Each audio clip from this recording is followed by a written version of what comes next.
предпоставки да ја почне постапката. За жал, пратениците на ВМРО-ДПМН не ја поддржаа, не го поддржаа донесувањето на овој закон, што на некој начин беше очекувано имајќи како предвид целокупното нивно однесување во изминатиот период. Јавноста знае дека овој закон беше пуштен во собраниска процедура на почетокот на оваа година, пред повеќе од 6 месеци. Очекувавме во тој временски период да се најдат заеднички допирни точки преку кои што ќе се покаже волјата и на другите политички партии, значи на ВМРО-ДПМН, да изградиме систем кој би значи подршка на ефикасната борба за против криминал и корупција. За жал, во тој првичен текст не беше најдена согласност.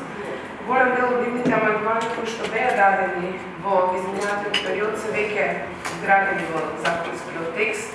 Сега гледаме ретерирање од одредени решенија кои што веќе беа ставени на нивно барање, значи сега се бара изместување на тие решенија, но сепак мислам дека клучната разлика на сите ни е јасно дека останува околу ефикасното завршување на судските постапки кои што се почнати од специјалното јавно обвинителство.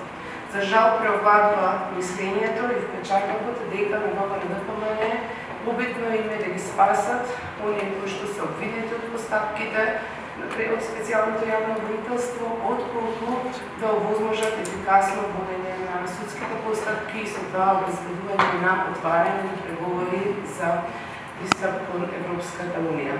Се надевам дека во наредниот период, кога ќе бидат доставени нивните амандмани, ќе можеме да седнеме и јавноста да види, да седнеме да разговараме околу законски текстови, значи околу амандмански текстови и се надевам дека 80 пратеници ќе смогнат сила да поддржат закон кој што се носи заради обезбедување ефикасна правда, но и кој ќе значи отварање на вратата на Европската унија. Немате ли 60 гласа за што ако известновите на се донесе? Што ако не се донесе? Значи, за овој закон потребни се 80 гласови. Денеска не се работеше за присуство на сите, бидејќи потребното мнозинство е од присутните од оние кои што гласале да има мнозинство. Сите кои што гласаа дава мнозинство, така што ако не се изгласа законот, значи ќе се оди на други варијанти кои што ќе значат преземање на случаи, можеби од друго обвинителство, обезбедување на веднашни, значи ќе постојат повеќе варијанти кои што се разгледуваат.